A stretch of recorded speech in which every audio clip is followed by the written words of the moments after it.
Hello guys, once again welcome to our YouTube channel Functionally Dysfunctional and today we are going to learn about various kinds of graphs जिन्हें हम physics में use करेंगे.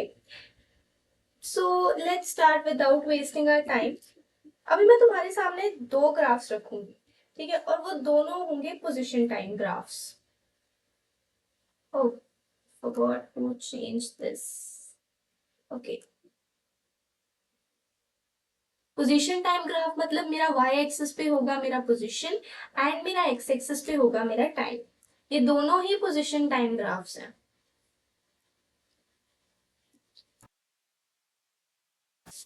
अब दोनों same scale के हैं. अब एक क्वेश्चन मैं तुम लोगों से पूछना चाहती हूँ, ठीक है? कि एक इस पे ये लाइन जा रही है और दूसरी ये वाली लाइन जा रही है. अब क्वेश्चन मेरा ये है कि इन दोनों में से कौन सा ऑब्जेक्ट है जो बहुत ही तेजी के साथ चल रहा है. कोई फॉर्मूला नहीं है, ना ही आपको कोई कैलकुलेशन करनी है. You just have to see the graph and tell me which of these objects will be moving faster. अब सिर्फ देखो कौन सा ऑब्जेक्ट तेजी से मूव कर रहा है. सोचो सोचो. अब ये है मेरा ग्राफ ए और ये है मेरा graph B. So just think and tell me कौन सा ऑब्जेक्ट बहुत ज्यादा तेजी से चल रहा है. अगर मैं इन दोनों को कंपेयर करूं तो यहाँ पर जो मेरे ग्राफ ए की स्लोप है, slope of graph A is greater than that of graph B. तो यहाँ पर ये जो ऑब्जेक्ट है, स्लोप का मतलब क्या होता है? Steepness. Slope is equal to steepness. तो जिसकी स्टीपनेस ज्यादा होगी वो ऑब्जेक्ट ज्यादा तेजी से चल रहा होगा. और अगर तुम्हारा आंसर ग्राफ ए था तो तुम बिल्कुल सही हो और तुमने कोई फॉर्मूला यूज नहीं किया, तुमने सिर्फ एक विजुअल क्यू लिया और उससे अपना आंसर दे दिया, है ना? अब सोचो अगर एक एक्सपीरियंस्ड फिजिसिस्ट है, ठीक है, उसके हाथ में सिर्फ एक ग्राफ आए और उसमें से 3 सेकंड तक देख के वो बता सकता है कि एक्सपेरिमेंट में क्या हुआ, ऑब्जेक्ट का क्या मोशन था, ये कैसा है, एक्सेलरेशन कैसी है, कहाँ रेस्ट है, कहाँ मोशन है, डायरेक्शन कब चेंज करी. वो कोई फॉर्मूला यूज नहीं करेगा, वो सिर्फ देखेगा और मुझे बता देगा. तो मैं आपको बताऊं हमारे आज के लेक्चर का गोल यही है कि हम ये सीखें बिना किसी फॉर्मूला के, बिना किसी कैलकुलेशन के, how are we going to study the graph, how are we going to make the calculations.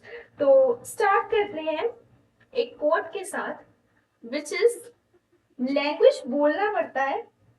Late me tell you, ऐसे बताती हूँ. द कोट इज कि लैंग्वेज बोलनी पड़ती है ना, और लैंग्वेज पढ़नी भी पड़ती है. तो आज हम ग्राफ्स की लैंग्वेज को सीखेंगे एक बार में. और जब हम लोग kinematics, SHM, base, modern physics में काम करेंगे तो तब हम ग्राफ्स में कंफ्यूज नहीं होंगे. So let us start with the very first segment of our lecture, which is why graphs were invented. देखो हम कोई भी कैलकुलेशन फॉर्मूला लगा के कुछ भी करके उसको सॉल्व कर सकते थे, पर नहीं, हमने तो ग्राफ्स बना दिए. और ग्राफ्स बनाए क्यों? तो सबसे पहले हम लोग एक जेन्युइन प्रॉब्लम लेते हैं जो फिजिसिस्ट को आई. ठीक है, मैं यहाँ पर डेटा ले रही हूँ, एक table, let this be table A, और इसमें मैं टाइम ले रही हूँ इन सेकेंड्स, और सेकेंड जो मैं क्वांटिटी ले रही हूँ that is position which is in metres. 0, 1, 2, 3, 4 and 5.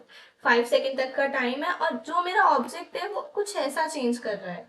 ठीक है, 10, 15, 20 एंड 25. यही अगर मैं एक और टेबल लूं अपने सेकेंड ऑब्जेक्ट के लिए, दैट इज टेबल 2, तो वहां पर I am taking time in seconds, और दूसरा I am taking position in metres. Time will be 0, 1, 2, 3, 4 and 5, और पोजिशन ऐसे चेंज हो रही है 0, 1, 4, 9, 16 एंड 25. ठीक है, अब फर्स्ट टेबल को देखो. अब आपको क्या लग रहा है, ऑब्जेक्ट यूनिफॉर्म स्पीड से चल रहा हाँ हो सकता है, लेकिन तुम्हें हर रोज स्कैन करनी पड़ेगी, डिफरेंस चेक करना पड़ेगा, पैटर्न मेंटली कंस्ट्रक्ट करना पड़ता है। तो ये क्या है, ये एक स्लो प्रोसेस है। मेंटली कंस्ट्रक्ट करोगे, देखोगे इस इंटरवल में स्पीड सेम है, इस इंटरवल में कितनी है, इस इंटरवल में कितनी, फिर इस इंटरवल में और लास्ट में इस इंटरवल में। तो आपको कितनी कैलकुलेशंस करनी पड़ेगी, 1 2 3 4 एंड 5। अगर आप कैलकुलेशन करोगे then you would need 5 calculations for this. पर हम 5 कैलकुलेशंस क्यों करें, हम इसको नॉर्मली भी तो सॉल्व कर सकते हैं। नॉर्मली अब कैसे सॉल्व करेंगे, we are going to use the position time graph which is x t graph. अब इसको प्लॉट करने का क्या, कैसे प्लॉट करेंगे हम ये भी देखते हैं। तो अगर मैं इस पहले इस केस की भी बात कर लेते हैं, अगर इस टेबल को मैं देखूं तो यहाँ पर मुझे नहीं लगता कि जो मैं यूनिफॉर्मिटी चेक करने के लिए इस इंटरवल का डिफरेंस, इस इंटरवल में स्पीड, इस इंटरवल में स्पीड, हर एक इंटरवल में स्पीड चेक करूंगी, है ना। जब मैं स्पीड चेक करूंगी तब मुझे पता चलेगा। तो यहाँ पर भी मेरे पास कितनी कैलकुलेशंस आएंगी, 5 कैलकुलेशंस। अब एग्जाम में मेरे पास इतना टाइम तो नहीं हो सकता ना कि मैं 5 कैलकुलेशंस करके देखूं। तो उस केस में मैं क्या करूंगी, मैं करूंगी ग्राफ्स का use, and I will be using x t graph in this case. अब देखो हम क्या करते हैं, इन दोनों ग्राफ्स को प्लॉट कर लेते हैं। अपनी इस एक्सिस पे we are going to take the time, ठीक है, यहाँ पर हम लेंगे टाइम। टाइम यहाँ पर ओरिजिन पे मैंने आपको लास्ट लेक्चर में बताया था कोऑर्डिनेट्स होते हैं 0,0, सो टाइम इज 1 2 3 4 एंड 5। और एक्स एक्सिस पे I am taking my position which is 5 10 15 20 and 25। So now let's plot this graph और देखते हैं ये ग्राफ प्लॉट करने के बाद हमारे पास आता क्या है। 0 पे कितना पोजीशन है, 0 टाइम पे इट्स 0। 1 सेकेंड पे I am at 5 metre, 2 second पे I am at 10 metre, 3 second पे I am at 15 metre, right, it's somewhere here। 4 second पे I am at 20 meters and 5 seconds पे I am at 25 meters। Now let's join all these points। अब मेरा ये जो point है ये actually scale वैसा हमारे पास पूरा एक्यूरेट नहीं है, इसलिए हमें ये वाली प्रॉब्लम आई, ये एक स्ट्रेट लाइन पे लाए नहीं किया। बट अगर मेरा स्केल एक्यूरेट होता तो ये डेफिनेटली एक स्ट्रेट लाइन पे लाई कर जाता, ठीक है। और आप अगर चाहो तो इसको ग्राफ पेपर पे प्लॉट करके भी देख सकते हो। तो ये आ गया मेरे पास फर्स्ट केस का ग्राफ। अब बनाते हैं सेकंड केस का ग्राफ। इसमें भी हम अपनी एक्सिस पे ऐसे ही ले लेते हैं 0,0, this is 1 2 3 4 5, this is 1 4 9 16। Guys, I please request you at this time, please ignore the scale that I am using. This is just an approximation कि उसका ग्राफ बनेगा कैसे। अब चलो इसका ग्राफ, इसका भी हम लोग प्लॉट कर लेते हैं। 0 पे 0, 1 पे 1, 2 पे आई गेट 4, 3 पे आई गेट 9, 4 पे आई गेट 16 एंड अगर अगर हम सेम उस एक काम करते हैं, हम लोग ग्राफ लेते हैं सेम स्केल का, ठीक है। इन दोनों में हम एक्सटी ग्राफ को सेम स्केल का ले लेते हैं। जैसा हमारे पास पहला ग्राफ था अगर हम वैसा ही लेंगे तो हमारे लिए क्या होगा, समझने में बहुत ही ज्यादा आसानी होगी। So let's take that graph. वहां पर हमारे पास था 5 10 15 and then I had 20, last में I had 25। तो here I had 1 2 3 4 and 5। अब दोनों को मैं सेम ही ग्राफ पे प्लॉट कर रही हूँ, दिस इज 0,0। अब करते हैं इसको प्लॉट। 0 पे I have 0 पोजिशन, 1 पे my time is 1 so it will lie somewhere over here।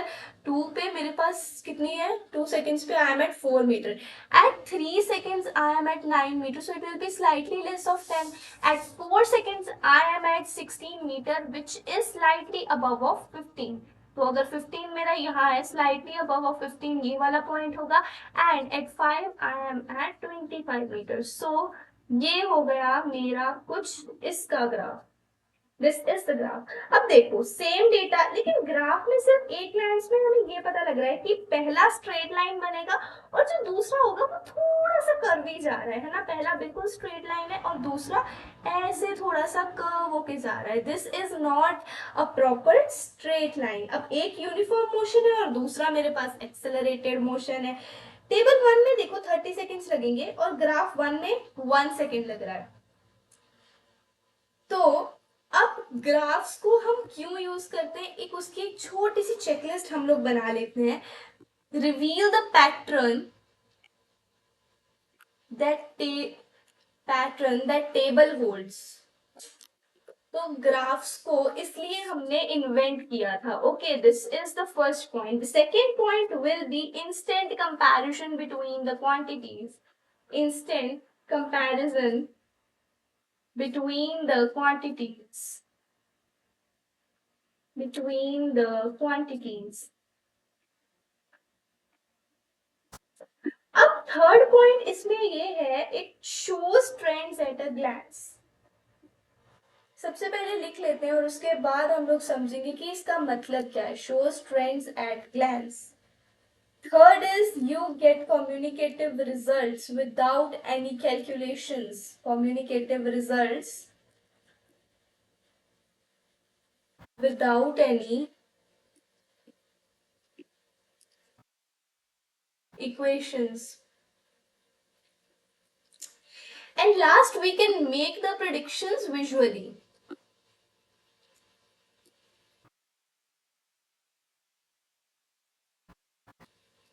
तो अब अगर मैं उन दो ग्राफ्स की बात करूं जो मैंने प्लॉट किए हैं, तो सबसे पहले उन्होंने मुझे बता दिया कि अगर इस डेटा को मैं कहीं पे भी लिखूंगी तो मेरे पास कैसा सा पैटर्न आएगा। ठीक है। सेकंड, इंस्टेंट कंपैरिजन, इन दो क्वांटिटीज का आपस में क्या रिलेशन है and how are they compared, वो मुझे पता लग गया। अगर मैं ग्राफ ए की बात करूं और ग्राफ बी की बात करूं तो मैं बहुत अच्छे से कंपेयर कर सकती हूँ कि इन दोनों में स्पीड कैसे कंपेयर करें। ठीक है। और ट्रेंड्स भी मुझे पता लग रहा है कि इस केस में मेरी स्पीड है वो ज्यादा होगी, कौन सा यूनिफॉर्म मोशन है, कौन सा नॉन यूनिफॉर्म मोशन है। कम्युनिकेटिव रिजल्ट्स का मतलब है कि मैं बहुत ही आसानी से देख के बता दूंगी कि हाँ, यहाँ पर मेरी डिस्प्लेसमेंट 0 है, यहाँ पर मेरी वेलोसिटी 0 है। और मेक प्रिडिक्शंस विजुअली, जैसे हमने प्रिडिक्शन ये लगा ली यहाँ पर कि अगर मैं अपना एक्सटी ग्राफ ये वाला प्लॉट कर रही हूँ तो इसकी जो स्लोप है वो सेकंड वाले ग्राफ से ज्यादा है, और अगर इसकी स्लोप ज्यादा है उस केस में क्या होगा, इसकी जो वेलोसिटी होगी वो भी सेकंड वाले से ज्यादा होगी। और एक इंपॉर्टेंट इनसाइट ये है, टेबल सिर्फ जो डेटा है वो दिखाता है, ग्राफ जो डेटा के बीच में है हमें वो दिखाता है। तो जो मेजरमेंट्स तुमने किए हैं वो भी ग्राफ सजेस्ट करते हैं। ये एक प्रिडिक्टिव पावर है और इस चीज को अपने दिमाग में बहुत अच्छे से रखना। ठीक है। तो अब चलते हैं नेक्स्ट सेगमेंट की तरफ, which is understanding the axis, what goes where and why. तो जब भी हम एक ग्राफ ड्रॉ करते हैं दो लाइंस होती हैं, एक हॉरिजॉन्टल होती है और एक वर्टिकल होती है। अब ये दोनों क्या होती हैं, एक्सिस। लेकिन ये सिर्फ ड्राइंग कन्वेंशंस नहीं है, ये एक मैथमेटिकल डिसीजन है हमारे पास। तो क्या हॉरिजॉन्टल पे जाता है और क्या वर्टिकल पे, ये भी फिजिक्स ही डिसाइड करती है। ये कोई बहुत ही ज्यादा वेग प्रोसेस नहीं है। तो सबसे पहले हम बनाते हैं अपना कार्टेशियन कोऑर्डिनेट। ये लाइन थोड़ी टेढ़ी बन गई, इसको थोड़ा सीधा करते हैं। तो ये हो गया मेरा Cartesian coordinate and this is my X axis, जिसको मैं बोलती हूँ हॉरिजॉन्टल एक्सिस, या फिर इसको मैं बोलती हूँ इंडिपेंडेंट एक्सिस। ठीक है। अब इसको इंडिपेंडेंट एक्सिस क्यों बोलते हैं देखते हैं। अब जो ये वाली एक्सिस है, this is my Y axis और I call this vertical axis, या फिर इसको हम बोलते हैं डिपेंडेंट एक्सिस। ठीक है। और ये जो इनके इंटरसेक्शन का पॉइंट है, this is known as origin. Origin को हम ओ से डिनोट करते हैं, विच इज 0,0। अब देखो, इंडिपेंडेंट वेरिएबल वो जो खुद चेंज होता है या जिसे हम कंट्रोल नहीं कर सकते। सबसे अच्छा एग्जाम्पल जो है इसका, दैट इज टाइम। टाइम अपने आप चलता रहता है, ठीक है, वो किसी पे डिपेंड नहीं है, तो टाइम हमेशा क्या होता है, एक्स एक्सिस पे आता है। और डिपेंडेंट वेरिएबल जो इंडिपेंडेंट वेरिएबल के रिस्पॉन्स में चेंज होता है, जैसे पोजीशन टाइम के साथ चेंज होती है ना, वेलोसिटी भी टाइम के साथ चेंज होती है, तो ये सब जो चीजें होती हैं उनको हम लिखते हैं अपने वाई एक्सिस पे। जस्ट बस ये याद रखना कि इंडिपेंडेंट और डिपेंडेंट, फिर आपको पता लग जाएगा कि कौन सी क्वांटिटी कहाँ पर आएगी। अब मुझे ये बताओ कि एक स्टूडेंट ने अगर अपना स्कोर वर्सेस स्टडी आवर्स का ग्राफ बनाया, तो क्या स्टडी आवर्स एक्स एक्सिस पे जाएंगे या फिर वाई एक्सिस पर? एक स्टूडेंट ने अपना स्टडी आवर्स और वर्सेस स्कोर का ग्राफ बनाया, वर्सेस स्कोर का, तो एक्स एक्सिस पे क्या आ जाएगा और वाई एक्सिस पे। अब अगर मैं इसको ध्यान से समझूं, जो मेरा स्कोर है वो डिपेंड करता है मेरे स्टडी आवर्स पे, score depends on study hours. So in this case जो मेरा स्कोर है ये क्या हो गई, डिपेंडेंट क्वांटिटी, और डिपेंडेंट क्वांटिटी कहां पर आती है, वाई एक्सिस पर। तो जो मेरा स्कोर होगा ये आ जाएगा वाई एक्सिस पर, एंड जो मेरा स्टडी आवर्स हो जाएंगे ये तो इंडिपेंडेंट है, this will be on x axis. ठीक है, तो अगर आपका आंसर यही है देन वेल एंड गुड। देखो बाकी इसका लॉजिक क्या है वो तो सब मैं एक्सप्लेन कर चुकी हूँ। अब आप लोग देखते हैं कुछ इसकी examples.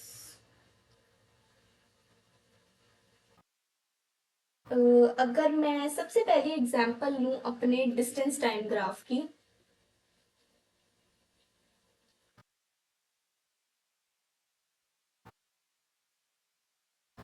So this is my distance, this is my time. अगर मैं सेकेंड एग्जाम्पल लूं, this was my first example, second example हम लोग ले सकते हैं अपने उसकी, क्या है, टेम्परेचर वर्सेस टाइम ग्राफ की।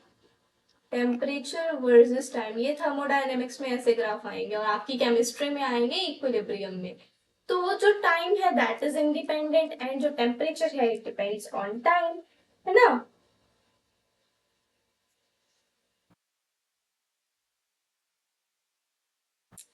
यहाँ पर अगर आपने ये इसका आंसर निकाला तो आप गलत हो।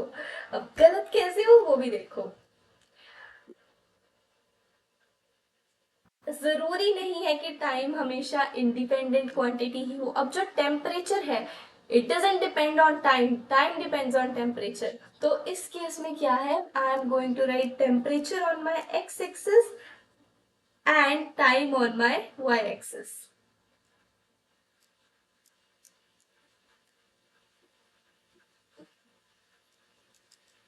अभी भी गलत है।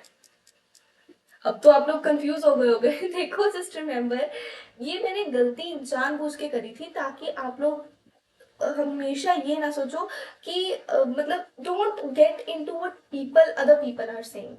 You should know and you should be confident about your answer that time is an independent quantity और time हमेशा x axis पे ही आएगा। तो जो मैंने सबसे पहले लिखा था वो बिल्कुल सही था। Time comes on x axis and temperature comes on y axis. Don't get confused in this because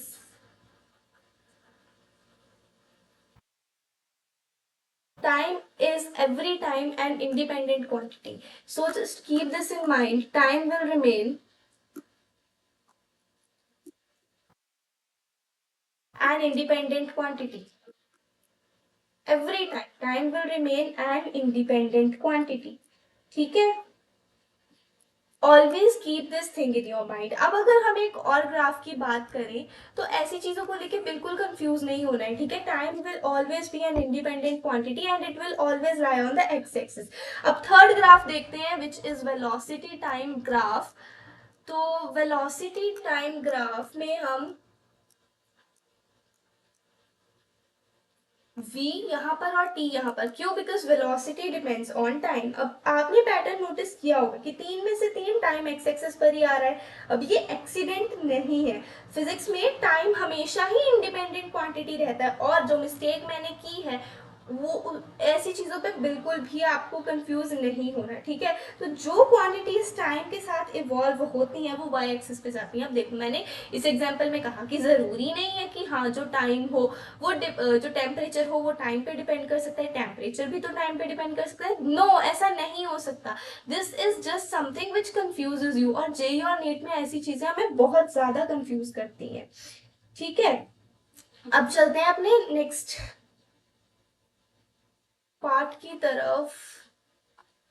The second part, the part that I'm going to teach over here is scale and units of graph. We are going to study about the scale and units of graph. तो सबसे पहले उनको ही study करते हैं, scale and units of graph.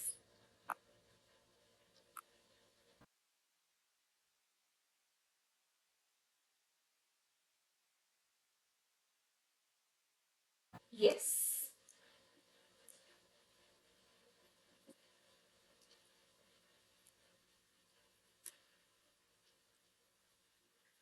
देखो एक critical point जो बहुत लोग मिस करते हैं वो ही है स्केल एंड यूनिट्स। जैसे अभी मैं मिस करने लगी थी, तो ग्राफ की लैंग्वेज में अगर तुमने स्केल गलत रखी है ना तो पूरी स्टोरी गलत हो जाएगी, ठीक है।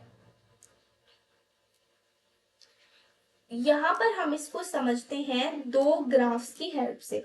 सबसे पहले हम एक ग्राफ बनाते हैं, ठीक है, इसको नाम देते हैं हम graph A, and second graph will be my graph B.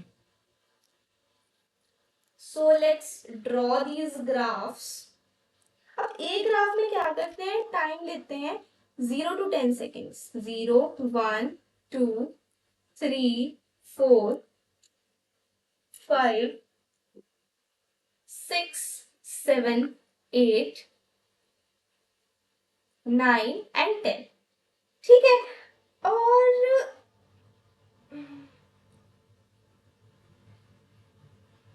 Second वाले में क्या करते हैं, यहां ले लेते हैं हम, ये मेरा टाइम एक्सेस हो गया, ये भी मेरा टाइम एक्सेस हो गया। यहां पर मैं एक्स एक्सिस पे स्केल लेती हूँ 0 to 2, 0, 1 and 2। मैंने 3, 4, 5, 6 ऐसे बहुत ही छोटे छोटे इंटरवल्स के साथ लिया है मैंने। अब अगर मैं यहाँ पर कुछ प्लॉट करूं, मान लो मैं एक एक्सटी ग्राफ ही बना रही हूँ, 1 गॉड, अगर मैं इसका एक एक्सटी ग्राफ ही बना दूं ऐसे, तो आई विल हैव 1, 2, 3, 4 and 5। और ये बहुत ही छोटे छोटे इंटरवल्स के साथ मेरे पास ये ग्राफ है 9, 10। और यहाँ पर भी मेरे पास है 1, 2, 3, 4, 5। एक्स एक्सिस का स्केल मैंने सेम रखा है, वाई एक्सिस का स्केल मैंने सेम रखा है और एक्स एक्सिस का स्केल चेंज किया, और ये आपको विजुअली बहुत अच्छे से समझ आ रहा होगा। तो अगर 1 सेकेंड पे आई हैव पोजिशन 1, 2 पे आई हैव 2, 3 पे आई हैव 3, 4 पे आई हैव 4, 5 पे आई हैव 5, तो मेरे पास कुछ स्ट्रेट लाइन बनेगी ऐसी, ठीक है। पर अगर मैं यहीं पे बात करूं 1, 2, 3, 4, 5, तो इस केस में जो मेरी स्लोप आई है वो सेकंड ग्राफ की ज्यादा है, यहाँ पर एक स्ट्रेट लाइन बनेगी पर वो भी बनानी पॉसिबल नहीं है due to obvious reasons, you know. तो यहाँ पर एक कॉमन मिस्टेक्स जो स्टूडेंट्स करते हैं, उनको लगता है दैट मोर स्लोप और मोर स्टीपनेस, मोर स्लोप और more steepness is equal to fast change. और ऊपर मैं लिख भी देती हूँ दिस इज कॉमन मिस्टेक। ऐसा नहीं होता। आप देखो इस केस, ये जो मैंने पीछे एग्जांपल ली है, इन दोनों केसेस में अगर मैं स्लोप को मैथमेटिकली कैलकुलेट आउट करूंगी तो स्लोप सेम निकलेगी। Everything depends on the scale we take. Whenever you compare two graphs, whenever you compare two graphs,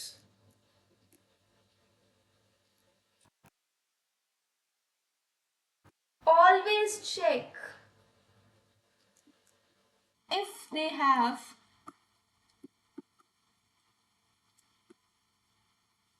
same scale or not।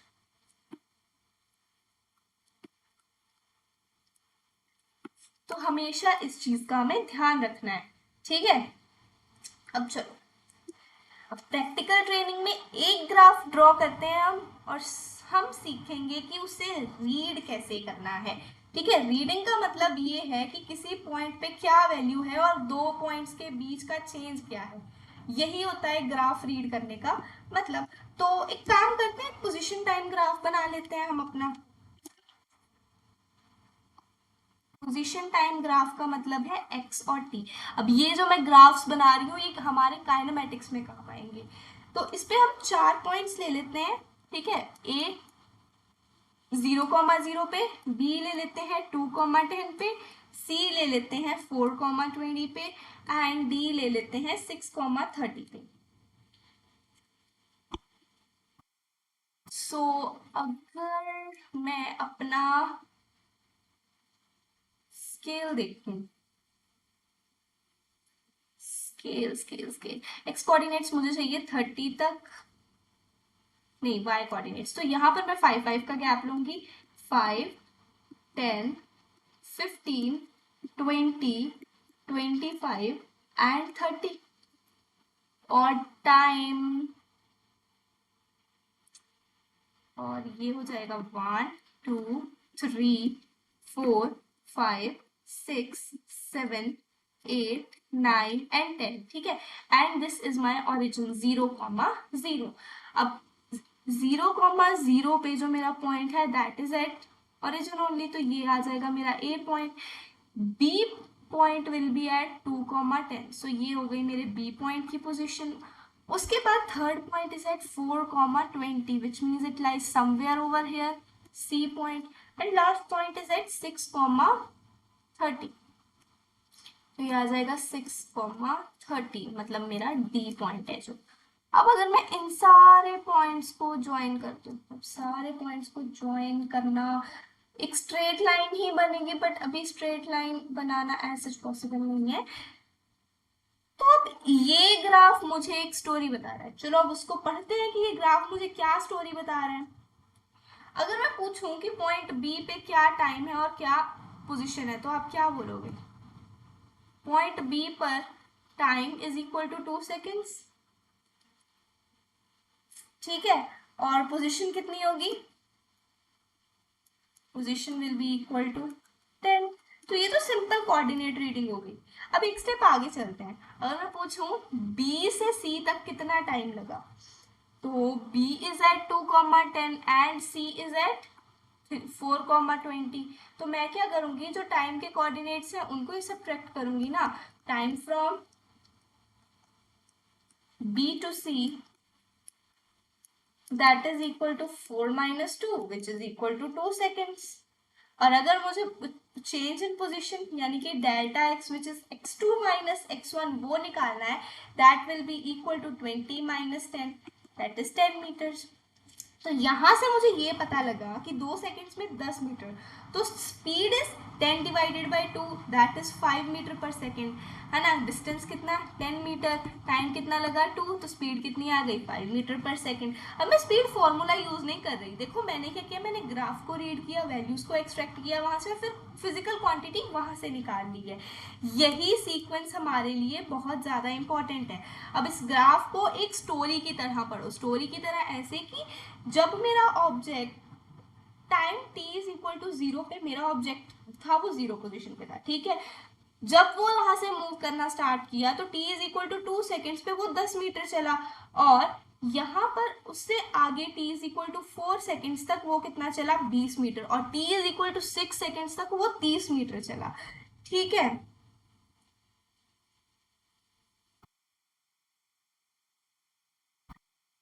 अब इस चीज को हमेशा ध्यान रखना कि बिना किसी फॉर्मूला के ग्राफ की शेप से तुम डिसाइड कर सकते हो कि कोई फोर्स है या नहीं है। ये हमेशा फिजिसिस्ट की थिंकिंग है। अब मैंने इतनी बड़ी लाइन बोल तो दी, पर अब फोर्स को अब कहाँ से ले आए हो मैम आप? फोर्स को मैं लेकर आई हूँ, एक एग्जाम्पल के साथ समझाती हूँ। अब मैंने फिर से एक एक्सटी ग्राफ लिया है। ठीक है, अगर मैं इसकी स्लोप को ऐसे स्टीप सा बना दूं, तो आपको क्या लगता है?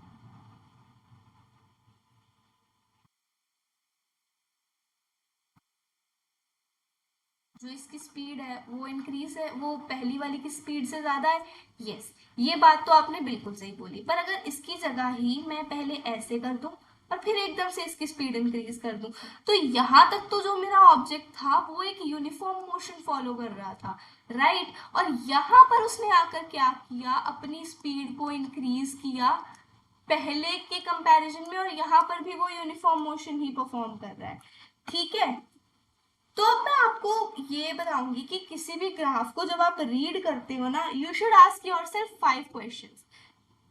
सबसे पहली चीज, what is on x axis, second what is on y axis, third चीज जो आप चेक करोगे that is your unit and scale,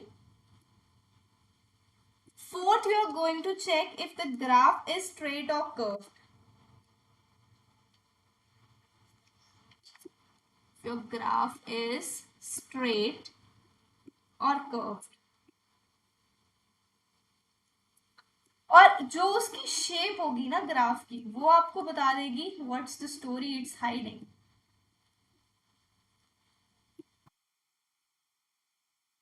ठीक है, चलो फिर अब आगे बढ़ते हैं।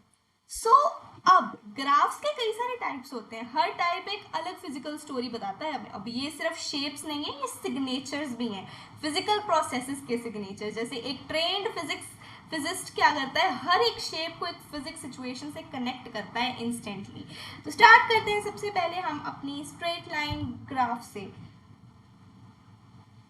हमने वैसे तो ये ग्राफ अपने लास्ट लेक्चर में भी किया था when we were studying about lines and their equations, but हम इसको अब स्लोप के टर्म में भी समझते हैं और फिजिक्स में इसका क्या यूज है। सो 4 ग्राफ ड्रॉ करते हैं, हम सेम ही पेज पे कर लेते हैं ताकि हम उनकी कंपैरेटिव स्टडी भी अच्छे से कर पाए।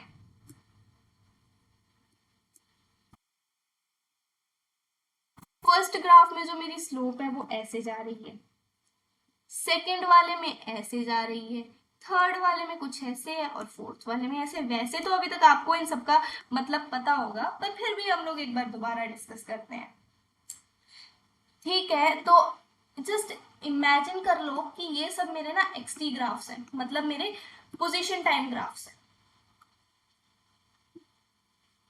XT graph and this is my x t graph. तो सबसे पहले देखो अपने ग्राफ ए को, ये क्या है, ये एक राइजिंग लाइन है, ठीक है, पॉजिटिव टाइम के साथ बढ़ रही है और यूनिफॉर्मली बढ़ रही है।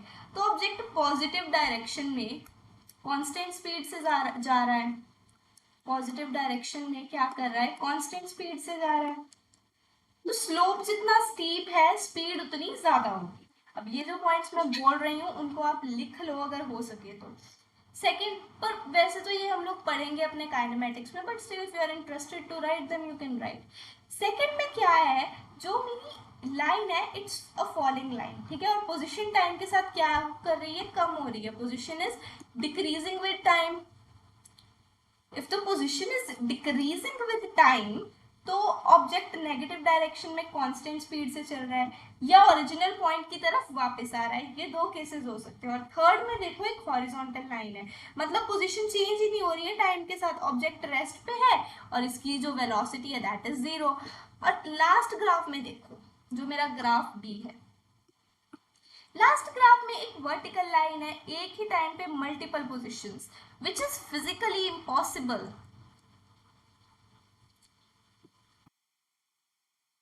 ऑब्जेक्ट एक साथ जो 2 जगह पे तो हो ही नहीं सकता, तो वर्टिकल पोजीशन टाइम ग्राफ पे फिजिकली मीनिंगलेसनेस होती है, ठीक है। अब कॉमन मिस्टेक ये है कि जहां पर ना ये हमारे पास एक्सटी ग्राफ होता है ऐसा वर्टिकल लाइन वाला which is parallel to my Y axis, वहां पर स्टूडेंट्स अज्यूम कर लेते हैं कि वहां पर इनफाइनाइट वेलोसिटी है। इनफाइनाइट वेलोसिटी देखो, अगर हम रियल केसेस की बात करें तो ये तो पॉसिबल ही नहीं है। अब ये पॉसिबल कैसे नहीं है, इसलिए पॉसिबल नहीं है क्योंकि एक टाइम पर जो ऑब्जेक्ट है वो सिर्फ एक ही जगह पर हो सकता है, it can't have multiple positions. यहाँ पर अगर मैं मान लूँ कि ये मेरा t is equal to 2 seconds है और ये 1 2 3, तो ऑब्जेक्ट एक ही टाइम पर इतनी सारी पोजीशंस पे कैसे हो सकता है present, this is not possible, ठीक है। तो आई होप आपको ये चीज बहुत अच्छे से समझ आ गई होगी और ये मिस्टेक आप नहीं करेंगे। वैसे तो we will be studying this in more detail in kinematics, but for now आप बस इतना ही समझ लो। अब ये तो मैंने आपको स्ट्रेट लाइन ग्राफ्स के बारे में बता दिया। जरूरी तो नहीं है कि हर एक ग्राफ है वो स्ट्रेट लाइन ही बने, कर्व भी आ सकता है। पर कर्व्स आएंगे कब? देखो कर्व्स तब आते हैं जब स्टोरी चेंज होती है। जैसे जो मेरा रेट ऑफ चेंज है वो कांस्टेंट नहीं है, rate of change is not constant, तो मतलब कौन कुछ तो अलग हो रहा होता है। अब होता क्या है ये देखते हैं। ग्राफ बना लेते हैं सबसे पहले दो केसेस के, एक ये कर्व्ड ग्राफ और सेकंड केस में I can take this curved graph. अब कर्व वन को देखो आप, this is my curve one, this is my curve to.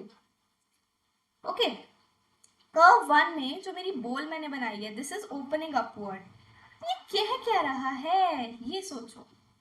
If I look at it slope, जो कि मुझे मिलती है किसी भी पॉइंट के टेंजेंट पे, तो यहाँ पर वेलोसिटी जो इसकी स्लोप है मेरे पास, अगर मैं देखूं स्लोप सबसे पहले तो डिक्रीज हो रही है, फिर मेरे पास जीरो हुई, और उस अगर ये एक्स टी ग्राफ ही है, ठीक है, एक्स टी ग्राफ ही ले लें, तो यहाँ पर जो वेलोसिटी है that is less than zero. यहाँ पर I have velocity is equal to zero, क्यों? क्योंकि स्लोप जीरो है, और इस केस पे जो मेरी वेलोसिटी होगी, स्लोप पॉजिटिव है तो वेलोसिटी पॉजिटिव होगी। तो मतलब कि यहाँ पर जो मेरा ऑब्जेक्ट है that is accelerating with time, object is accelerating. इस केस में देखें तो सबसे पहले पॉजिटिव स्लोप, फिर जीरो स्लोप आई, और उसके बाद मेरे पास आई नेगेटिव स्लोप, विच मीन्स यहाँ पर जो मेरा ऑब्जेक्ट है दैट इज डिसेलरेटिंग विद टाइम। अब देखो कर्व की कॉन्केविटी एक फिजिकल मैसेज कैरी करती है। अगर तो मेरे पास ऐसा ग्राफ है विच इज कॉन्केव अप, तो इसका मतलब है कि ऑब्जेक्ट एक्सेलरेट कर रहा है, और अगर मेरे पास ऐसा ग्राफ है विच इज कॉन्केव डाउन, तो मतलब मेरा ऑब्जेक्ट है वो डिसेलरेट कर रहा है। अब चलते हैं अगले टाइप के ग्राफ की तरफ, which is the parabolic graph. इसके लिए भी हम अपनी कोऑर्डिनेट एक्सिस यूज करते हैं।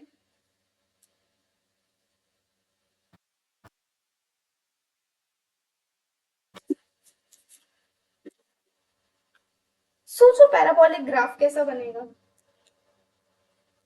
Late me tell you, parabola एक स्पेसिफिक कर्व है। फिजिक्स में जब भी तुम यूनिफॉर्म एक्सेलरेशन में पोजीशन टाइम ग्राफ को देखते हो ना, तो वो क्या बनता है? पैराबोला ही बनता है, क्योंकि आपने 9th क्लास में स्टडी किया होगा s is equal to u t plus half a t square. अब ये क्या है? ये एक पैराबोला की ही इक्वेशन है। तो ये हो जाएगा मेरा एक पैराबोला का ये वाला ग्राफ, और दूसरा ग्राफ हो जाएगा मेरे पास कुछ ऐसा which is going like this. अब ये देखो, ये मुझे बता क्या रहा है। अगर मैं एक बॉल को ऊपर फेंकूंगी, मेरे ग्राफ एक ही तरफ देखना, मैंने एक बॉल को ऊपर फेंका, ऊपर जाते जाते क्या हुआ, उसकी जो वेलोसिटी है वो क्या हो रही है? कम हो रही है ना, वेलोसिटी कम हुई। टॉप मोस्ट पॉइंट पे जाके उसकी वेलोसिटी जीरो हो गई, फिर जब बॉल मेरी नीचे आई तो वो ज्यादा वेलोसिटी के साथ नीचे आई। बिल्कुल सही है। तो बॉल ऊपर जाती है, पोजीशन बढ़ती है, ठीक है, पीक पे पोजीशन मैक्सिमम होती है, फिर वापस पोजीशन घटती है, इन्वर्टेड पैराबोला उस केस में बनता है। और अगर बॉल रूफ से नीचे गिराई तो पैराबोला ओपनिंग अप होता है, पोजीशन जीरो से बढ़ती है। This is what the parabolic graph carries in itself. और अगर अभी नहीं भी समझ आया, कोई बहुत बड़ी दिक्कत की बात नहीं है, we will study this in our kinematics chapter. अब देखते हैं स्लोप। ये एक बहुत ही ज्यादा फंडामेंटल कॉन्सेप्ट है, लेकिन मैं सिर्फ फॉर्मूला नहीं लिखने वाली। पहले एक प्रॉब्लम क्रिएट करते हैं और उसके बाद देखते हैं। अगर मेरे पास 3 रोड्स हैं, एक ये रोड, एक ये वाला रोड हो गया, और एक ये वाला रोड हो गया। अब मुझे ये बताओ कि इन दोनों में से कौन सा रोड क्लाइंब करना सबसे ज्यादा मुश्किल है? सबसे ज्यादा मुश्किल होगा रोड सी। लेकिन क्यों? एग्जैक्टली क्या मेजर करता है इसकी स्टीपनेस को? हमें वो भी तो सोचना होगा ना। सोचो, रोड सी में थोड़ा हॉरिजॉन्टल डिस्टेंस जाने पर बहुत ज्यादा वर्टिकल हाइट गेन हो रही है ना, तो रोड ए में कितना भी हॉरिजॉन्टली जाओ, वर्टिकल गेन हमारा हमेशा 0 ही होगा। रोड बी इन दोनों के बीच में है, और अगर मैं रोड ए की बात करूं, इसकी स्टीपनेस है ही नहीं।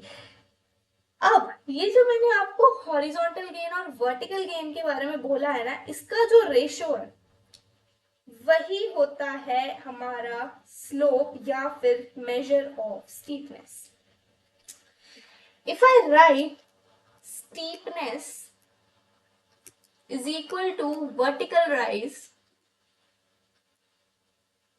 upon horizontal run,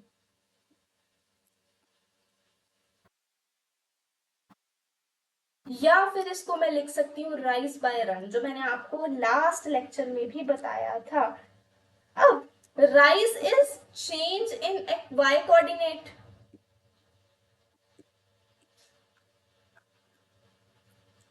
and my run is change in x coordinate.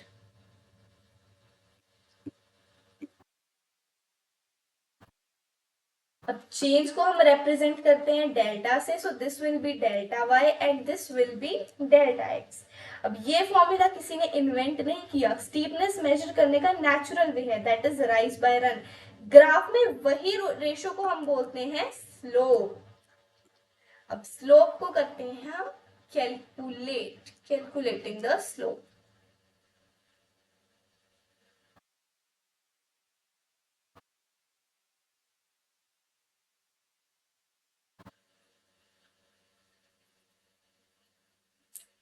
तो first thing is calculating the slope.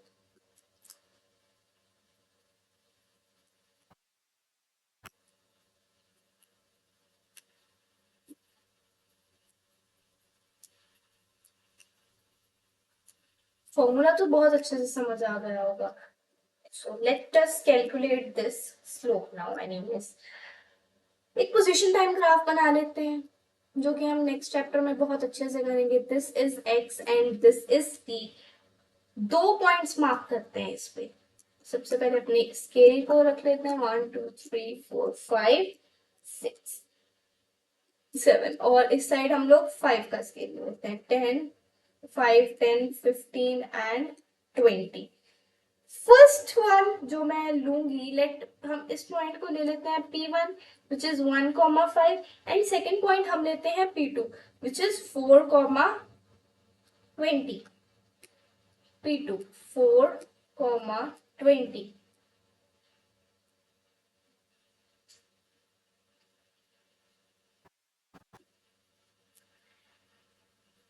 अब अगर मैं जानना चाहूं इसमें मेरा जो स्लोप है वो क्या होगा, I have to find the slope. तो उसके लिए I will calculate slope is equal to rise by run. ये फॉर्मूला तो दिमाग बहुत अच्छे से दिमाग में बिठा लो, राइज बाय रन। अब rise is change in y coordinate divided by change in x coordinate. Y coordinate में कितना चेंज हुआ है, 20 माइनस 5।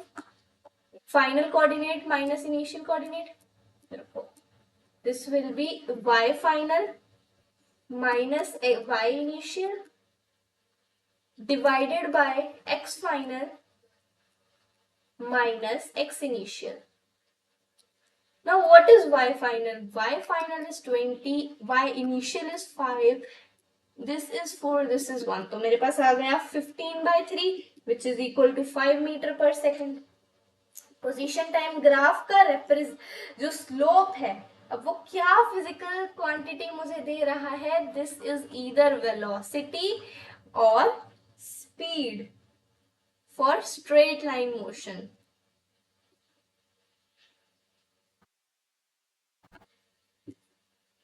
अब ये कोई बहुत ट्रिक नहीं है या फिर कोई कोइंसिडेंस नहीं है, ये एक डायरेक्ट कंसीक्वेंस है एक्सटी ग्राफ का कि उसकी जो स्लोप है वो हमें क्या दे रही है। ज्योमेट्रिकली, फिजिकली, हर एक टाइप का मीनिंग हमारे पास बहुत ही ज्यादा अच्छे से क्लियर है।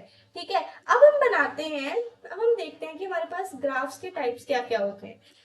सबसे ग्राफ्स के नहीं, स्लोप के। The first one I have is positive slope. जहां पर भी जो मेरी लाइन है वो लेफ्ट टू राइट ऐसे इंक्रीज करते जाएगी, this will always have a positive slope. और पॉजिटिव स्लोप क्यों होगी? क्योंकि जो इसका सेकंड वाला y कोऑर्डिनेट होगा ना, वो इसके इनिशियल y कोऑर्डिनेट से हमेशा बड़ा होगा, और the same will be for the x coordinates. Second वाले टाइप की बात करते हैं, which is my negative slope.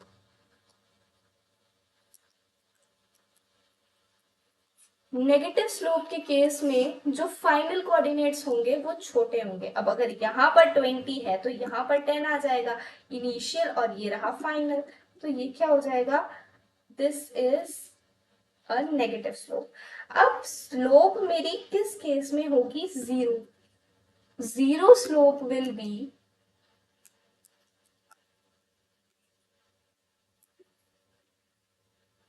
जब एकदम स्ट्रेट लाइन मिल जाए मुझे, horizontal straight line parallel to my time axis और parallel to my X axis. चौथा, मेरे पास अनडिफाइंड स्लोप होती है। अनडिफाइंड स्लोप जो मैंने आपको केस बताया ही था पीटी ग्राफ के लिए, जब मेरे पास एक वर्टिकल लाइन आ जाए, this will be the undefined slope. तो नेगेटिव स्लोप एक पोजीशन टाइम ग्राफ पर ये बताती है कि जो ऑब्जेक्ट है वो नेगेटिव डायरेक्शन में जा रहा है। जीरो स्लोप मुझे बताएगी कि ऑब्जेक्ट रेस्ट पर है, ठीक है। और हम बिना किसी फॉर्मूला के सिर्फ साइन ऑफ स्लोप देख के ये बता सकते हैं कि मोशन की डायरेक्शन क्या है।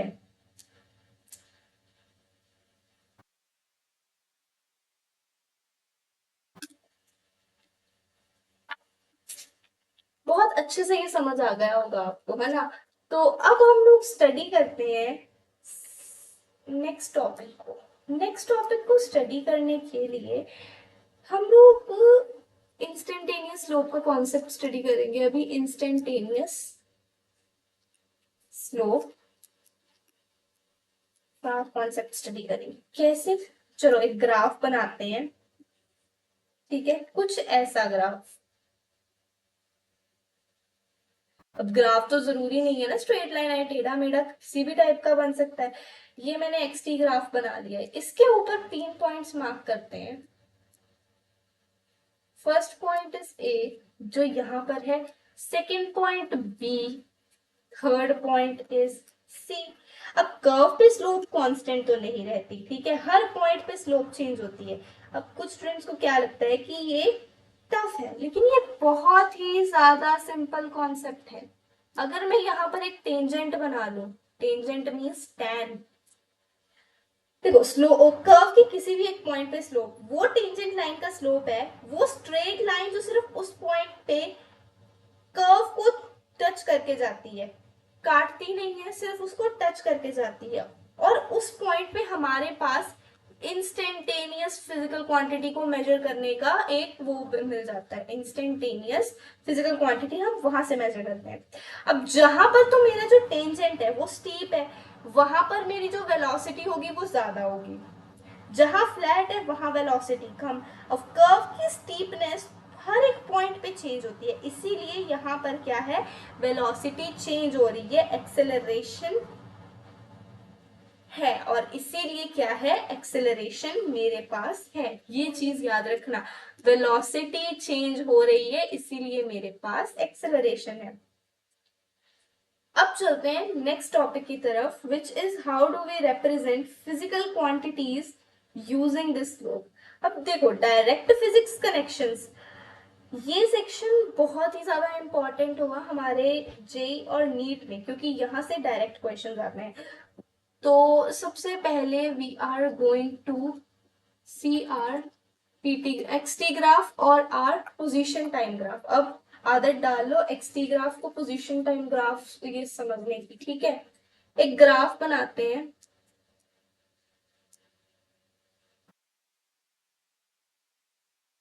अगर मैं ऐसे एक ग्राफ बनाऊं, this is my X, this is my T, X represents position over here. एक कोऑर्डिनेट लेते हैं, A coordinate which is at t1 x1, और एक कोऑर्डिनेट लेते हैं coordinate b which is at t2 x2। यहाँ पर हम इनको इनके रिस्पेक्टिव एक्सिस से ज्वाइन कर देते हैं। कर दिया। अब वेलोसिटी का डेफिनेशन क्या हमारे पास क्या है, displacement divided by time. Slope का वो डेफिनेशन क्या है, that is delta x by delta y. Sorry delta y by delta x. अब एक ही चीज है दो अलग नोटेशंस में, ये डिस्कवर हुआ। अब इसको हमने मेमोराइज नहीं करना है, यहां से मेरे पास आ जाएगा मेरा जो है वेलोसिटी। तो इसका जो चेंज है that is going to give me velocity. बात समझ आ गई है? अब नेक्स्ट हम लोग मूव करते हैं अपने सेकेंड टाइप के ग्राफ की तरफ। अब इसको डिटेल में we are going to study in kinematics, तो यहाँ पर हम इतना ज्यादा एफर्ट पुट नहीं करेंगे। Second we will study velocity time graph. Velocity time graph. अब वेलोसिटी टाइम ग्राफ के लिए भी हम लोग सबसे पहले बनाते हैं एक ग्राफ। इंडिपेंडेंट एक्सिस पे टाइम, यहाँ पर हमारे पास आ जाएगा v। ये भी एक स्ट्रेट लाइन ग्राफ ही लेते हैं but starting from the origin. This is t1 v1 point a and after that this is b t2 v2। अब सेम लॉजिक, एक्सेलरेशन की डेफिनेशन क्या होती है? That is rate of change of velocity, मतलब change in velocity divided by change in time.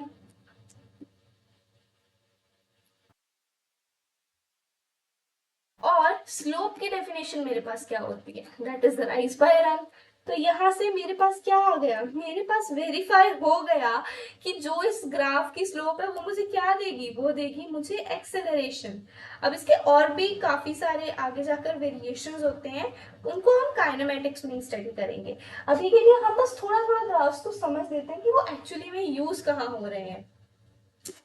Next let us move to area under graph. अब एक और powerful idea है जो कि है एरिया। ये कॉन्सेप्ट थोड़ा कॉन्टर इंट्यूटिव लगता है कि पहली बार पढ़ने में, लेकिन ये थॉट एक्सपेरिमेंट से नेचुरली निकल के आ जाता है। अब एक क्वेश्चन मैं पूछूं, अगर मैं तुम्हें ये कहूं कि जो मेरी कार है वो किसी स्पीड से चल रही है that is equal to 60 kilometre per hour, ठीक है, और उसको टाइम कितना लगा? टाइम उसको लगा 2 आवर, तो वो कितनी दूर गई है? देखो speed is equal to distance upon time, हमें ये फॉर्मूला बहुत अच्छे से आता है, हमने ये 7th क्लास में सीख लिया था। पर अभी मुझे डिस्टेंस पता करना है, that will be equal to speed into time. ये कितना हो जाएगा? 120 किलोमीटर, राइट? बिल्कुल सही है। अब सोचो ये कैलकुलेशन हम ग्राफ पे कैसे दिखाएंगे? ये तो सोचने वाली बात हो गई। तो देखते हैं कैसे दिखाते हैं। मेरे पास वेलोसिटी है, ठीक है, विच इज 60 किलोमीटर। तो ये हो गई, यहाँ पर 60 ले लेते हैं, और जो उसने मुझे टाइम दिया है वो कितना है? वो सेम वेलोसिटी से चली 2 आवर्स तक।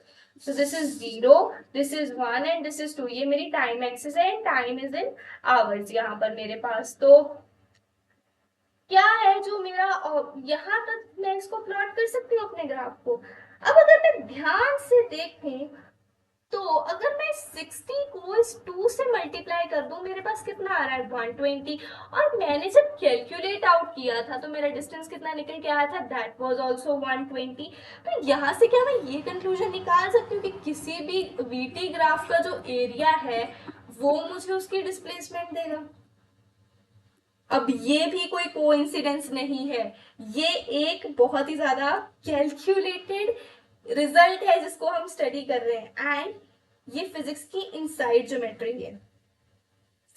तो यहां से यही कंक्लूजन निकला कि जो मेरे वीटी ग्राफ का एरिया है that is going to give me the displacement. अगर मुझे फाइंड आउट करना है वीटी ग्राफ से डिस्प्लेसमेंट कितना है तो उसका एरिया फाइंड आउट कर दो। बट अगर हमें ये फाइंड करना है कि एक्सटी ग्राफ से उसका वेलोसिटी कितना है, तब हम फाइंड आउट कर देंगे उसकी स्लोप। और ये जो दोनों कॉन्सेप्ट्स हैं ये है डिफरेंशिएशन और इंटीग्रेशन, और कुछ नहीं है। डिफरेंशिएशन और इंटीग्रेशन को हम नेक्स्ट लेक्चर से स्टार्ट करेंगे, पर तब तक इसको ग्राफ्स के फॉर्म में बहुत अच्छे से समझ लेते हैं। Now let us move to the position time graph. अब पोजीशन टाइम ग्राफ्स की पूरी स्टोरी टेलिंग वैसे तो हम सीख चुके हैं, मेन एक कॉम्प्लेक्स ग्राफ ड्रॉ करते हैं, ठीक है, और उसके थ्रू इसको थोड़ा और ज्यादा समझते हैं। This is my time axis and this is my position axis. तो ये हम बनाएंगे एक मल्टी सेगमेंट ग्राफ। इसमें टाइम ले लेते हैं 0 1 2 3 4 5 6 7 और 8 तक ले लेते हैं। चलो 9 and 10। This is 5, this is 10, this is 15, this is 20, then this is 25 और लास्ट में हम इसको ले लेते हैं 30 तक। अब अगर मैं t इज इक्वल टू 0 से स्टार्ट करूं और t इज इक्वल टू 2 तक, मैं बिल्कुल यूनिफॉर्म स्पीड से चली कहां तक, अपनी पोजीशन 10 तक। तो ये जो मेरा ग्राफ है ये कुछ कैसा आएगा, ये ग्राफ कुछ ऐसा आएगा। आप इसको ग्राफ पेपर पे प्लॉट करके देख सकते हो। ठीक है, अब सेकंड सेगमेंट के लिए t इज इक्वल टू 2 से, ओ सॉरी ये तो मैंने गलत बना दिया। यस, यहाँ पर होगा मेरा 0, this is 1, this is 2, this is 3, 4, 5, 6, 7, 8, 9 and 10। Let this be 11। तो ये आ गया मेरा 2 और ये 10 2 सेकेंड्स तक मेरा ऑब्जेक्ट ऐसे चला। अब 2 से लेके 4 तक मेरा ऑब्जेक्ट कहीं नहीं चला, वो रेस्ट पे रहा। ठीक है, अब t इज इक्वल टू 4 से t इज इक्वल टू 6 तक मेरा ऑब्जेक्ट फिर से अपनी ओरिजिनल पोजीशन पे बैक आ गया। अब क्या हुआ, ऑब्जेक्ट फिर इसके बाद बिल्कुल ही मेरा नेगेटिव एक्सिस में चला गया। अब समझ आया कि इसमें हो क्या रहा है, एक एक करके हम हर एक चीज को समझते हैं। अगर मैं अपनी इस सेगमेंट को देखूं तो यहाँ पर क्या है, स्लोप पॉजिटिव है, ऑब्जेक्ट मूव कर रहा है पॉजिटिव डायरेक्शन में, और यहाँ पर मेरे पास आएगी एक constant velocity which is 10 minus 0 by 2 minus 0, वो आ जाएगी 5। सेकेंड सेगमेंट में हॉरिजॉन्टल लाइन, मतलब स्लोप क्या हो गई, slope is equal to 0, position constant है, यहाँ पर वेलोसिटी भी 0 हो गई। अब थर्ड केस में देखें तो जो मेरी नेगेटिव स्लोप है, ऑब्जेक्ट एक नेगेटिव डायरेक्शन में मूव कर रहा है, वो कहाँ पे जा रहा है, अपनी स्टार्टिंग पोजीशन पे वापस जा रहा है। अब उसके बाद क्या हुआ, t इज इक्वल टू 6 के बाद मेरे पास आई एक नेगेटिव स्लोप, मतलब कि जो मेरा ऑब्जेक्ट है वो नेगेटिव डायरेक्शन में जा रहा है। पर इसका मतलब क्या है, इसका मतलब ये है कि ऑब्जेक्ट अपने स्टार्टिंग पॉइंट से भी पीछे जा रहा है, इसका यही मतलब है। आई होप आपको ये बहुत अच्छे से समझ आ गया होगा। अब देखते हैं अपना अगले टाइप का graph which is velocity time graph, VT graph, velocity time graph. ये फिजिक्स का सबसे वर्सेटाइल ग्राफ है, इससे हम वेलोसिटी निकाल सकते हैं, एक्सेलरेशन निकाल सकते हैं, डिस्प्लेसमेंट निकाल सकते हैं, मतलब एक ही ग्राफ से हम 3 फिजिकल क्वांटिटीज निकाल सकते हैं। अभी हम देखते हैं इसको, तो अपनी टाइम इसको भी मल्टी सेगमेंट के थ्रू ही हम लोग समझ लेते हैं। यहाँ पर हमारी टाइम एक्सिस है 5, 6, 7, 8, 9 and 10, and over here I have 5, 10, 15, 20 and 25। t is equal to 0 से 4 तक अगर मेरा ऑब्जेक्ट यहां तक राइज कर गया है, ठीक है, उसके बाद क्या हुआ, t इज इक्वल टू 4 से t इज इक्वल टू 7 तक उसकी वेलोसिटी कांस्टेंट हो गई, मतलब कि एक स्ट्रेट लाइन आ गई, कांस्टेंट वेलोसिटी मतलब वेलोसिटी चेंज नहीं हुई। अब थर्ड सेगमेंट में वो 20 से फिर से 0 पे आ गया, टाइम कितना लिया उसने, 10 सेकंड का, सॉरी 3 सेकंड, और वो फिर से अपनी यहीं पे आ गया वापस। तो अब स्टडी करते हैं इसका क्या मतलब है। देखो सेगमेंट 1 में जो एक्सेलरेशन होगी वो मेरे पास आ जाएगी 5 मीटर पर सेकेंड स्क्वायर, ठीक है, ये हम कैलकुलेट करेंगे। और अगर मैं चाहूँ इस केस में डिस्प्लेसमेंट, देखो एक्सेलरेशन के लिए तो मैंने स्लोप निकाल ली, अगर मुझे चाहिए एरिया तो मैं इस ट्राइंगल का एरिया कैलकुलेट आउट कर लूंगी और मेरे पास आ जाएगी डिस्प्लेसमेंट। थर्ड केस में मैं डिस्प्लेसमेंट, यहाँ पर स्लोप 0, एक्सेलरेशन 0, डिस्प्लेसमेंट मैं इसकी भी कैलकुलेट कर सकती हूँ और इसकी भी कर सकती हूँ। यहाँ पर जो मेरी स्लोप है वो हो रही है नेगेटिव, मतलब जो मेरा ऑब्जेक्ट है वो डीसेलरेट कर रहा है। अब ये मैंने डीसेलरेट नई टर्म आपके सामने रख दी है, इसको भी हम लोग देखेंगे आने वाले लेक्चर्स में। अब हम चलते हैं अपने कुछ क्वेश्चंस की तरफ। एक्सेलरेशन टाइम ग्राफ में अभी के लिए छोड़ रही हूँ क्योंकि वो काइनेमेटिक्स में हम बहुत ही आराम से पढ़ लेंगे, ठीक है। अभी हम कुछ क्वेश्चंस प्रैक्टिस करते हैं, लेट्स सी हमारे पास कितने क्वेश्चंस हैं। तो इसको तो let us delete this slide. Yes, acceleration time हम लोग उसमें ही स्टडी कर लेंगे। We are having I think 4 to 5 questions, which is 1 2 3, हाँ 1 2 3 4 5 क्वेश्चन हैं, बहुत ही आराम से सॉल्व हो जाएंगे। इनको सॉल्व करते हैं। तो सबसे पहले we have to draw PT graph, मतलब एक X T graph, X T graph. Straight line from 0,0। चलो जी, सबसे पहले तो कोऑर्डिनेट्स मार्क करो, 3, 4, 5, 6, 7, 8, 9 एंड 10। और इस साइड हम 5 का स्केल ले लेते हैं, 5, 10, 15 एंड 20। सबसे पहले स्ट्रेट लाइन 0,0 मतलब यहां से वो जा रहा है 4,20 पर, मतलब कि ऐसे जा रहा है। चलो ठीक है। एंड देन हॉरिजॉन्टल, फिर वो 4 से लेके 6 तक एक स्ट्रेट लाइन में ही रहा है। अब मुझे दोनों केसेस में वेलोसिटी फाइंड करनी है। ये है मेरा ए केस, ये है मेरा बी केस। तो वेलोसिटी इन केस ए कैसे निकलेगी? That will be equal to, position time graph है, X T graph, rise by run.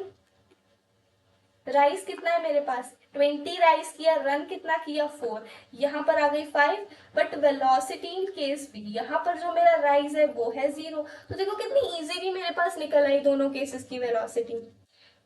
अब बनाते हैं नेक्स्ट का ग्राफ, टोटल डिस्प्लेसमेंट या फिर टोटल डिस्टेंस फाइंड करना है। इसमें हमें बनाना है एक वीटी ग्राफ। ये जो मैं दो क्वेश्चंस करवा रही हूँ अभी अभी, फर्स्ट और ये सेकंड, ये दोनों मेन स्टाइल के क्वेश्चंस हैं हमारे पास। तो 1, 2, 3, 4, 5, 6, 7, 8, 9 एंड 10। ठीक है, और इधर हम ले लेते हैं 5 का स्केल, 5, 10, 15, 20, 25 एंड लास्ट में वी ऑल्सो नीड 30। 0,0 से राइज किया है वो 6,30 तक, मतलब कुछ मेरा जो लाइन है वो कुछ ऐसे जाएगी। उसके बाद 6,30 से 10,0 पे, मतलब यहाँ पर जो मेरा ऑब्जेक्ट है उसकी नेगेटिव स्लोप आ गई। अब मुझे टोटल डिस्प्लेसमेंट फाइंड आउट करनी है। Total displacement will be equal to the area of triangle, because area under graph will give me this is equal to area under triangle. Area of triangle is half into base into height. अब base कितना है इसका, complete triangle है, half into 10, height कितनी जा रही है 35 से, इसको हमने कैंसिल आउट कर दिया, दिस विल बी 150 मीटर्स। बहुत सिंपल है। अब ये क्वेश्चन मैं आपको देती हूँ होमवर्क, इसको आप खुद सॉल्व करना। फिर हम ये इस क्वेश्चन में काफी सारे पार्ट्स हैं एंड ये एक जे एडवांस टाइप का पैटर्न है, आपको पहले ही बता दूं, but this is very simple अगर आपको स्लोप का कॉन्सेप्ट समझ आ गया है। और ये क्वेश्चन है नीट स्टाइल का।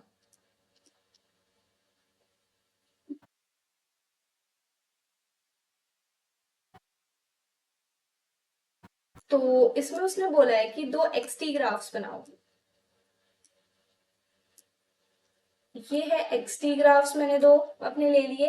ग्राफ ए स्ट्रेट लाइन और स्टीप स्लोप, मतलब ऐसी स्ट्रेट लाइन और जेंटल स्लोप, मतलब ऐसी। अब इन बताओ दोनों में किस ऑब्जेक्ट की ग्रेटर वेलोसिटी होगी। देखो वेलोसिटी क्या होती है मेरे पास, स्लोप है ना। अब स्लोप किसकी ज्यादा है, इसकी ज्यादा है, तो डेफिनेटली जो मेरे पास वेलोसिटी होगी वो इस केस में ज्यादा होगी। अब इस क्वेश्चन में क्या है, ये है एक कॉन्सेप्चुअल थिंकिंग का क्वेश्चन, और ये भी एडवांस टाइप का पैटर्न है। This is a little advance type of question. तो उसने बोला है कि draw a PT graph of a parabola, मतलब X T graph, position time graph, xt graph of a parabola which is concave up, okay, starting from the origin। नहीं, पूरा question read नहीं किया। so this should be starting from the origin, मतलब कुछ ऐसे concave up ऐसे कुछ जा रहा है, ठीक है। as the time increases is the velocity increasing or decreasing? Time increase कर रहा है, तो इस केस में क्या होगा, देखो इस केस में मुझे ये बताना है वेलोसिटी इंक्रीज कर रही है या डिक्रीज कर रही है। अगर मैं बात करूं इसकी स्लोप की, अगर मैं टेंजेंट बना दूं यहाँ पर कहीं पे भी, तो जो मेरा tan ऑफ थीटा होगा that will B positive. tan of theta is positive, यहाँ पर जो tan स्टीप जो स्लोप है वो ज्यादा स्टीप हो गई, यहाँ पर और स्टीप हो गई, मतलब जो वेलोसिटी है दैट इज इंक्रीजिंग। ऐसे छोटी छोटी चीजों को हमने सोचना है। अब देखो A graph is not a picture of data. Just remember this. It's actually a story of physics. ठीक है, तो देखो आज तुमने क्या सीखा, एक बार रिव्यू करते हैं, लेकिन इस बार वर्ड्स में नहीं, मीनिंग में। तुमने सबसे पहले सीखा कि टेबल में पैटर्न्स हाइड होते हैं, ग्राफ्स उन्हें रिवील करता है। फिर तुमने सीखा कि एक्सेस सिर्फ लाइन नहीं होती, वो फिजिकल वेरिएबल्स के बीच का रिलेशनशिप्स होता है। फिर तुमने सीखा कि स्लोप सिर्फ स्टीपनेस नहीं है, वो वेलोसिटी है या एक्सेलरेशन है या फिर rate of any physical change है। तुमने सीखा कि एरिया सिर्फ ज्योमेट्री नहीं है, वो एक्यूमुलेशन है, डिस्प्लेसमेंट या वेलोसिटी चेंज है। और सबसे इंपॉर्टेंट तुमने सीखा कि एक ग्राफ से पूरी मोशन स्टोरी निकल आती है बिना किसी फॉर्मूला के, सिर्फ पढ़ने से। तो जब काइनेमेटिक्स चैप्टर आएगा, ग्राफ्स वहां सेंट्रल टूल है। एसएचएम में साइन वेव्स पे मोशन डिस्क्राइब करेंगे, वेव्स चैप्टर में हम दो अलग टाइप्स के ग्राफ्स होंगे, एक स्नैपशॉट में, एक टाइम एवोल्यूशन में। ठीक है, थर्मोडायनामिक्स में हमारे पास पीवी ग्राफ होगा, मॉडर्न फिजिक्स में फोटो इलेक्ट्रिक ग्राफ होगा जो डायरेक्टली एक्सप्लेन करता है हमारी फोटोन थ्योरी को। तो हर जगह सेम टूल है, slope, area, shape, direction, concavity. ये टूल्स आज सीखे हैं, ये पूरे फिजिक्स कोर्स में हमारे काम आएंगे। ठीक है, अब हम लोग लेते हैं अपना एक क्विक रिव्यू। देखो सबसे पहले तो हमने देखा कि 3 टाइप्स ऑफ ग्राफ्स जो हमारे काइनेमेटिक्स में आते हैं। उनमें से सबसे पहला है एक्सटी ग्राफ, दूसरा है VT graph, third is my eighty graph, acceleration time graph. उसके बाद हमने स्लोप में सीखा। ठीक है, स्लोप में हमने 4 टाइप्स की स्लोप देखी, positive, negative, zero and that undefined slope. फिर हमने एरिया के बारे में पढ़ा, that what the area under a particular graph gives us, और वो कहाँ से आया। और फिर हमने ये भी देखा कि स्लोप का एक्चुअल मीनिंग होता क्या है। फिर हमने कुछ ग्राफ्स की शेप्स को डिस्कस किया, which was straight line graph. ठीक है, अपवर्ड कर्विंग थी, फिर हमारे पास डाउनवर्ड कर्विंग आई। तो ये सारी छोटी छोटी चीजें हमने सीखी हैं आज के लेक्चर में, और आज के लेक्चर के लिए इतना ही बहुत। यही है वो सारे ग्राफ्स जो हम अपनी फिजिक्स में यूज करेंगे। इसके अलावा we are not going to use anything. तो ग्राफ्स बस इतने ही है। देखो 3-4 चीजें हैं जो हम यूज करते हैं, और वो मैंने आपको बहुत अच्छे से बता दिया, स्लोप, एरिया, उसकी concavity, direction and everything. So I hope you enjoyed this lecture, and if you have any doubts, feel free to leave in the comment section. Thank you.